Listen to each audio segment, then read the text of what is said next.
प्यारे विद्यार्थियों, मैं विजयपाल सिंह राजकीय इंटर कॉलेज बदायूं से कक्षा 10 के सामाजिक विषय के अंतर्गत भूगोल विषय के साथ।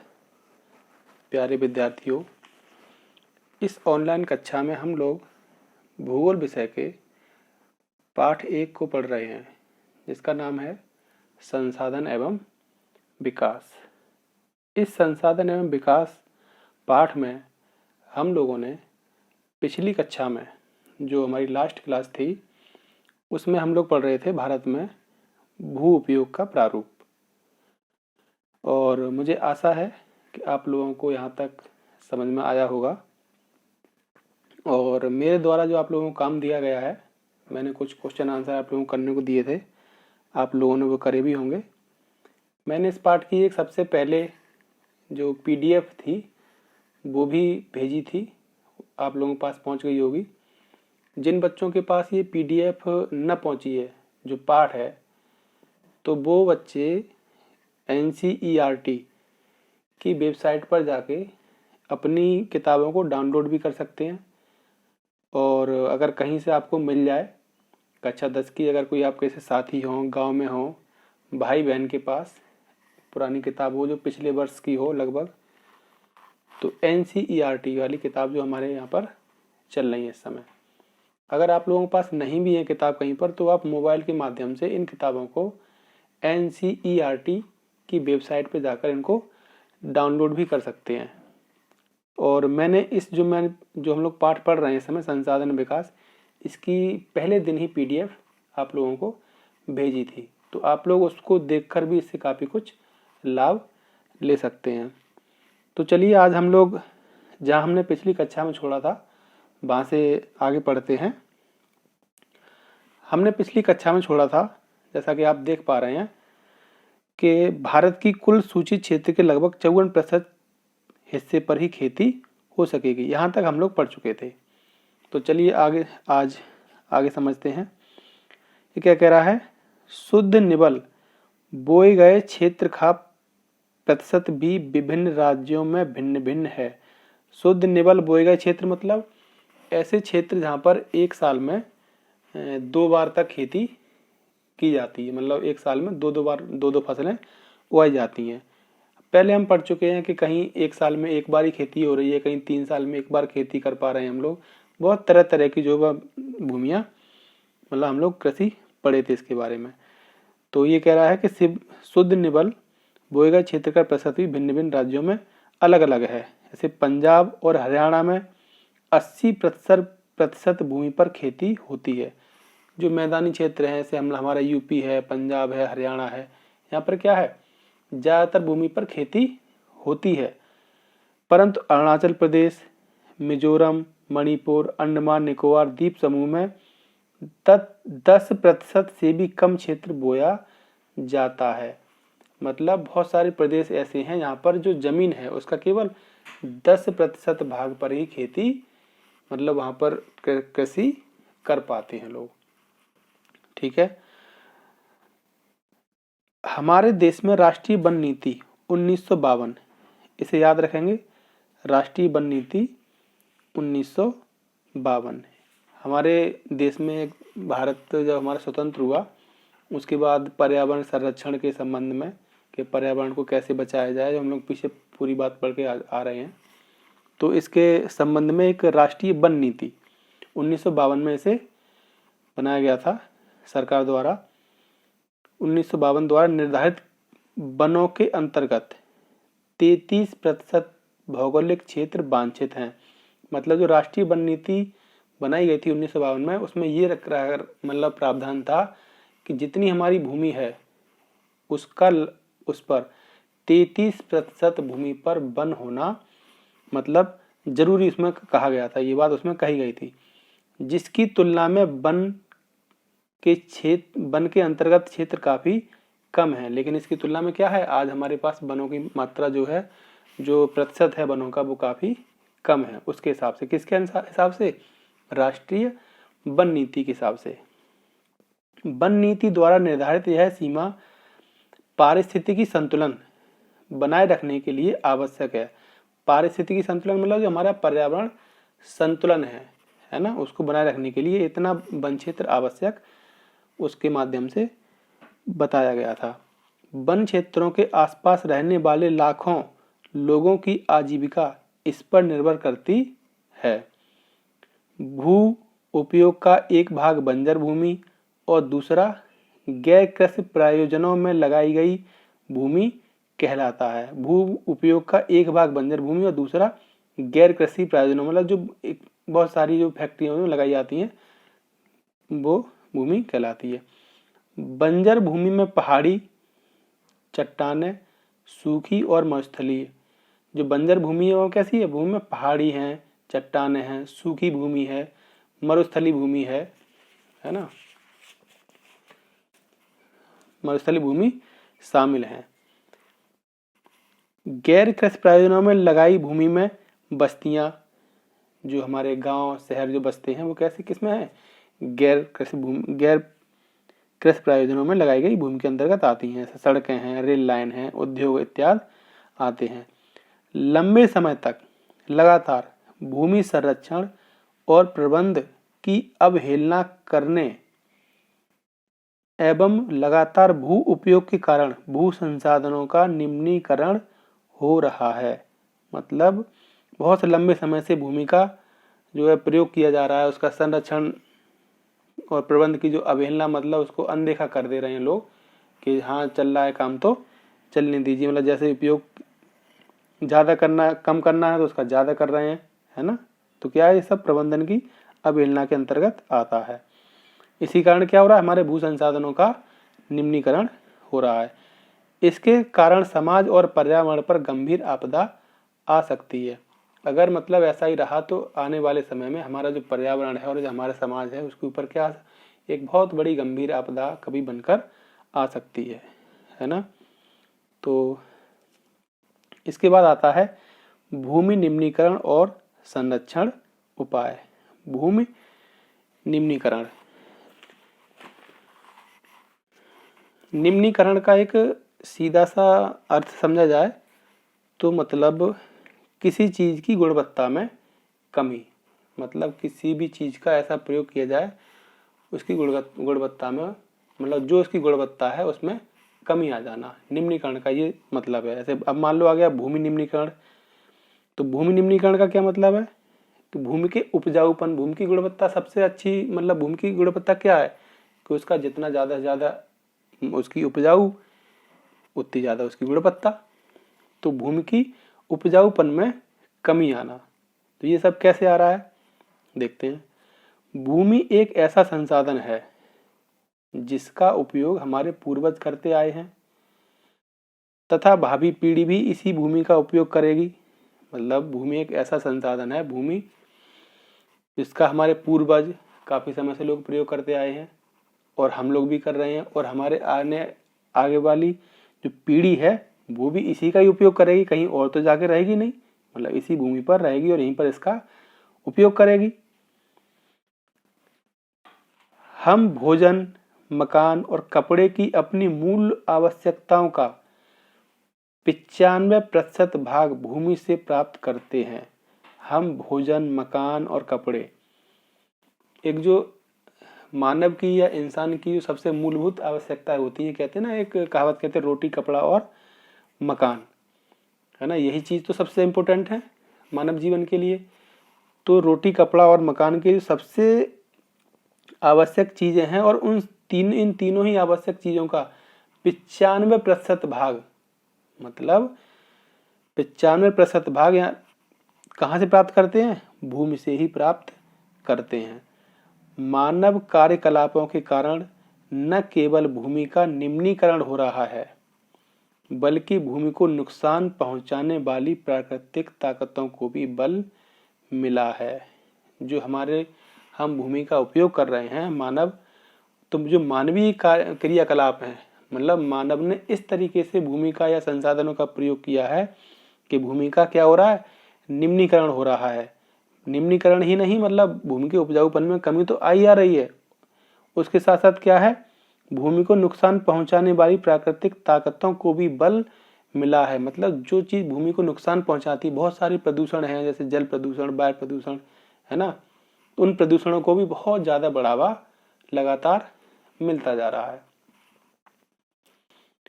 इस समय भारत में लगभग, देख पा रहे होंगे आप लोग, इस समय भारत में लगभग 13 करोड़ हेक्टेयर भूमि निम्नीकृत है। इसमें से लगभग 28% भूमि निम्नीकृत वनों के अंतर्गत है, 56% क्षेत्र जल अपर्दित है और शेष क्षेत्र लमड़ी और क्षारीय है।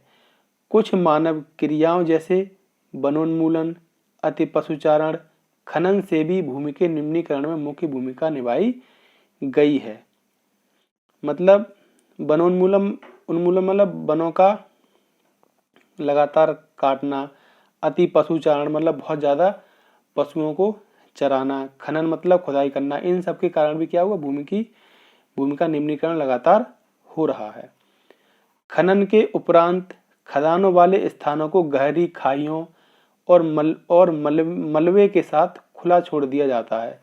बहुत सारी जगह खनन का काम किया जाता है और बहुत गहरी गहरी जो खाइयां बन जाती हैं उनको ऐसी खुली और मलबे के साथ छोड़ दिया जाता है। खनन के कारण झारखंड, छत्तीसगढ़, मध्य प्रदेश और उड़ीसा जैसे राज्यों में वनोन्मूलन भूमि निम्नीकरण का कारण बना है। मतलब वहां पर ये 3-4 राज्य ऐसे हैं, यहाँ पर सबसे बड़ा कारण क्या रहा है, वहां पर मतलब खनन, वहां की खुदाई। गुजरात, राजस्थान, मध्य प्रदेश और महाराष्ट्र में अति पशुचारण भूमि निम्नीकरण का मुख्य कारण है।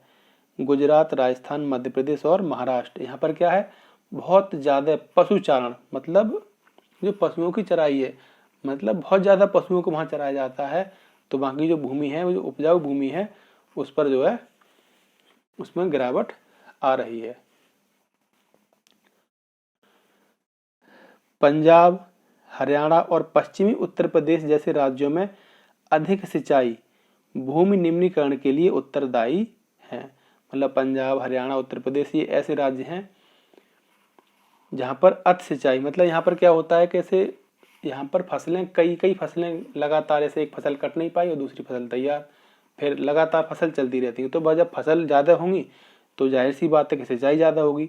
तो जो अति सिंचाई है वो भी क्या है, भूमि निम्नीकरण को, मतलब भूमि निम्नीकरण में बढ़ावा देती है। जो हमारी भूमि उपजाऊपन है वो उसमें कमी लाती है। आप देख सकते हैं जो ग्रामीण क्षेत्र के बच्चे हैं उन्हें शायद इस बात का काफ़ी जानकारी होगी कि हम खेतों में से कोई एक फसल करते हैं और फिर उसे 1 साल के लिए अगर खाली छोड़ दी जाए, फिर 1 साल बाद उसे दोबारा फसल करें तो उसमें काफ़ी मतलब फसल अच्छी होती है। और जिन खेतों में लगातार फसल चलती रहती है, 1 साल में जैसे 2 बार या 3 बार फसल होती है, तो फसल उतनी अच्छी नहीं हो पाती है। तो उसके लिए क्या करते हैं हम लोग, बहुत अच्छी फसल के लिए लगातार फसल करेंगे, मतलब खादों का प्रयोग करते हैं, तो वो कहीं ना कहीं हमारी भूमि के लिए मतलब बहुत ज़्यादा नुकसानदायक रहता है। ठीक है। अति संचयन से उत्पन्न जलाक्रांतता भी भूमि निम्नीकरण के लिए उत्तरदायी है, जिससे मृदा में लवणीयता और क्षारीयता बढ़ जाती है। खनिज प्रक्रियाएं जैसे सीमेंट उद्योग में चूना पत्थर को पीसना और मृदा बर्तन उद्योग में चूने, खड़िया मृदा और सेल खड़ी के प्रयोग से अधिक मात्रा में वायुमंडल में धूल विसर्जित होती है। जब इसकी परत भूमि पर जम जाती है तो मृदा को जल सोखने की प्रक्रिया अवरुद्ध हो जाती है। मतलब जो बहुत सारी फैक्ट्रियां हैं इसमें दिखाई जा रहा है कि मतलब जो बर्तन की फैक्ट्रियां हैं, सीमेंट फैक्ट्रियां हैं, और इनसे क्या, जब इनकी पिसाई होती है या इनकी फैक्ट्रियां चलती हैं तो बहुत सारी धूल उड़ती है ना। जब धूल उड़ती है तो ऐसा तो है ना कि धूल उड़ के कहीं आसमान में चली जाएगी, वो धीमे धीमे क्या होता है, भूमि पर ही इकट्ठा होती है। और जब भूमि पर जम जाती है तो क्या है, फिर वो हमारी मृदा जो जल सोखने की जो क्षमता है भूमि की, वो क्या हो जाती है, कम हो जाती है ना। फिर इसमें आगे है, आप देख रहे होंगे इसमें आगे है हमारे, ये था मृदा की जल सोखने की प्रक्रिया अवरुद्ध हो जाती है। पिछले कुछ वर्षों से देश के विभिन्न भागों में औद्योगिक जल निकास से बाहर आने वाला अपशिष्ट पदार्थ भूमि और जल प्रदूषण का मुख्य स्रोत है। मतलब पिछले कुछ वर्षों में देश के विभिन्न भागों में औद्योगिक जल, देखा होगा कि बहुत सारी फैक्ट्रियां हैं, जो उद्योग बड़े बड़े हैं, उनका जल कहाँ, नदियों नाले उसमें जो है बहा के छोड़ दिया जाता है, और वो बहुत ज़्यादा प्रदूषण, मतलब जल को बहुत ज़्यादा प्रदूषित कर देता है। जैसे आप अगर एक एग्जाम्पल ले लें, हमारी जैसे यमुना नदी है, तो यमुना नदी में बहुत प्रदूषण निकलता है। जैसे यमुना नदी क्या है कि ज़्यादातर जो औद्योगिक नगर हैं, जैसे दिल्ली है, गाजियाबाद है, ऐसे निकलती हुई आती है, आगरा है ना। तो बहुत सारे जहाँ पे उद्योग धंधे लगे हैं, वहाँ का जो प्रदूषण है, मतलब जल प्रदूषण है, वो उनके माध्यम से जो होता है, मलबा वगैरह, वो सब इनमें नदियों में बहा दिया जाता है। भूमि निम्नीकरण की समस्याओं को सुलझाने के कई तरीके हैं। मतलब अभी तो क्या देखा हमने, भूमि निम्नीकरण के कारण, मतलब कौन कौन से कारण है अगर देखा जाए तो, एक तो मुख्य निकल के आया कि वनोन्मूलन, वनों की कटाई, बहुत ज़्यादा अंधाधुंध वनों की कटाई हो रही थी।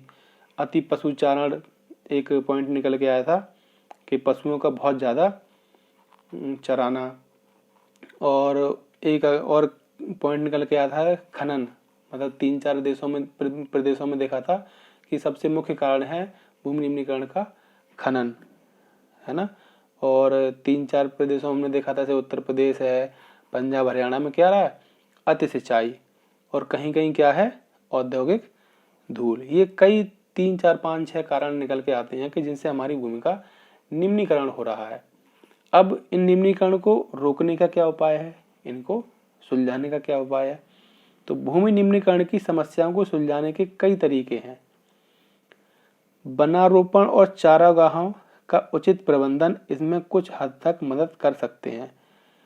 कई मतलब वनारोपण, मतलब वनों को ज़्यादा से ज़्यादा लगाया जाए, वही जो कारण है उनको सुधार कर लिया जाए बस, तो हमारा भूमि निम्नीकरण नहीं होगा। ऐसे वनों में ज़्यादा लगाया जाए। चारागाहों का जो अति पशुचारण है, तो चारागाहों का उचित प्रबंध किया जाए। पेड़ों की रक्षक मेखला पशुचारण नियंत्रण और रेतीले टीलों को कांटेदार झाड़ियां लगाकर स्थिर बनाने की प्रक्रिया से भी भूमि कटाव की रोकथाम शुष्क क्षेत्रों में की जा सकती है। मतलब जहाँ रेतीली जगह है वहाँ पर क्या, झाड़ियाँ, कांटेदार झाड़ियाँ लगाई जाएं, तो जिससे भूमि कटान रुक सकता है। बंजर भूमि के उचित प्रबंध, खनन नियंत्रण, औद्योगिक जल के पारिष्करण के पश्चात विसर्जित करके जल और भूमि प्रदूषण को कम किया जा सकता है। मतलब जो औद्योगिक जल है, खनन पर नियंत्रण लगाया जाए। औद्योगिक जल, जो फैक्ट्रियों का पानी निकलता है, जल निकलता है, उसको क्या, पहले उसको थोड़ा शुद्ध किया जाए, शुद्ध करके तब उसको बहाया जाए। मतलब ऐसी व्यवस्था उद्योगों के माध्यम से की जानी चाहिए। उसके बाद आता है मृदा संसाधन। मृदा संसाधन, मिट्टी अथवा मृदा, मिट्टी को ही क्या कहते हैं, मृदा। इसमें दोनों एक ही चीजें हैं, मिट्टी एवं मृदा। मिट्टी अथवा मृदा सबसे महत्वपूर्ण नवीकरण योग्य प्राकृतिक संसाधन है। मतलब मिट्टी जो है सबसे महत्वपूर्ण नवीकरण योग्य प्राकृतिक संसाधन। हमने पीछे पढ़े थे नवीकरण योग्य संसाधन और अनवीकरण योग्य संसाधन। तो मिट्टी कैसा है, एक सबसे महत्वपूर्ण नवीकरण योग्य संसाधन है, क्योंकि मिट्टी से, जैसे हमने मिट्टी एक बार प्रयोग कर लिया तो क्या मिट्टी खत्म हो गई, कभी खत्म नहीं होती। हम 1 फसल 2 फसल 3 फसल लगातार उसमें जो है करते रहते हैं। और भी मतलब यह पौधों के विकास का माध्यम है जो पृथ्वी पर विभिन्न प्रकार के जीवों का पोषण करती है। मिट्टी में ही मतलब क्या होता है, पौधे उगते हैं, और विभिन्न प्रकार के जीवों का पोषण भी क्या है, मिट्टी ही है। मृदा एक जीवंत तंत्र है। बिल्कुल सही बात है। इसमें मतलब मिट्टी में क्या है, जीवन सा है एक तरह से देखा जाए तो। कुछ सेंटीमीटर गहरी मृदा बनने में, क्या कह रहा है, कुछ सेंटीमीटर गहरी मृदा बनने में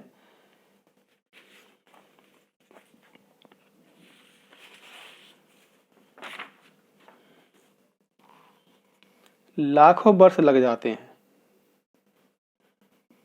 कुछ सेंटीमीटर बनने में, मृदा बनने लाखों वर्ष लग जाते हैं। मृदा बनने की प्रक्रिया में उच्चावच, जनक सेल तथा समांतर सेल, जलवायु, वनस्पति और अन्य जैव पदार्थ और समय मुख्य कारक हैं।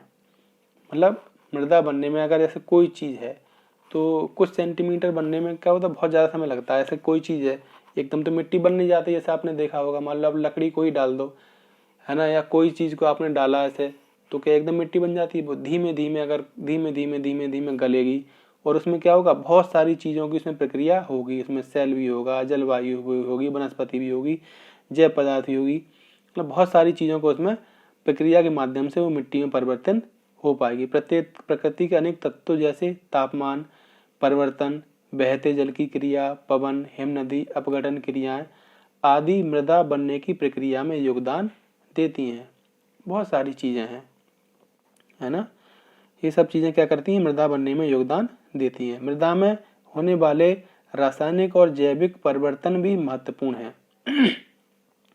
मृदा जैव, ह्यूमस और अजैव दोनों प्रकार के पदार्थों से बनती है। मतलब मृदा जैव और अजैव दोनों पदार्थों से बनती है, चाहे उसमें जीवन हो या ना हो।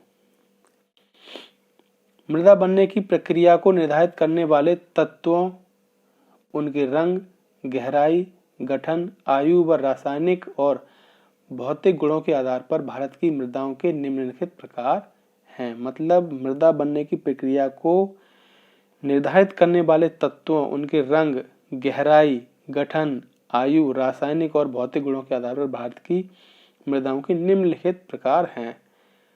भारत में बहुत कई तरह की मिट्टियां मतलब पाई जाती हैं। मृदाओं का अगला टॉपिक है हमारा मृदाओं का वर्गीकरण। ठीक है, तो इन मृदाओं के वर्गीकरण में बहुत सारी मिट्टियां हैं। हम लोग पहली मिट्टी पढ़ेंगे जलोढ़ मिट्टी, है ना। तो आज हम यहीं पर रोकेंगे और अगला जो हमारा क्लास होगी उसमें हम मृदाओं के वर्गीकरण से पढ़ेंगे। तो आप लोग यहाँ तक पढ़िए, दोबारा जो PDF है उसके माध्यम से इसको समझिए। ठीक है, और आज के लिए इसमें से 2-3 आप प्रश्न छांट के लिखेंगे। ठीक है, तो पहला प्रश्न लिखिए। पहला प्रश्न लिखेंगे, मैंने पहले पढ़ाया है इसमें। प्रश्न नंबर 1 लिखिए। भारत का कुल भौगोलिक क्षेत्रफल कितना है? मैंने लिखाया था पूरा। भारत का कुल भौगोलिक क्षेत्रफल कितना है? पिछली वीडियो में लिखाया है, आप लोगों को ध्यान करना है। ठीक है, ये पहला क्वेश्चन होगा। दूसरा क्वेश्चन लिखेंगे आप, हरियाणा और पंजाब में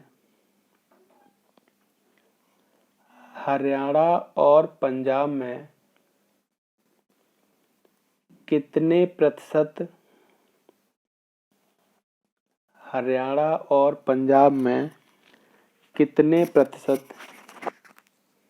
भाग पर खेती की जाती है? हरियाणा और पंजाब में कितने प्रतिशत भाग पर खेती की जाती है? तीसरा क्वेश्चन लिखिए, देश में या भारत में से लिखिए, भारत में राष्ट्रीय वन नीति कब घोषित की गई? आज ही हम लोगों ने पढ़ा है इसको प्रारंभ में ही। देश में राष्ट्रीय वन नीति कब घोषित की गई? ठीक है, तो इन तीनों प्रश्नों को आप लोग करेंगे, अपनी कॉपी पे नोट डाउन भी करेंगे। ठीक है, और इसको पढ़ेंगे भी। तो चलिए आज हम यहीं पर रुकते हैं और अगला जो हमारा क्लास होगी वहाँ से हम प्रारंभ करेंगे मृदाओं का वर्गीकरण। चलिए ठीक है, धन्यवाद।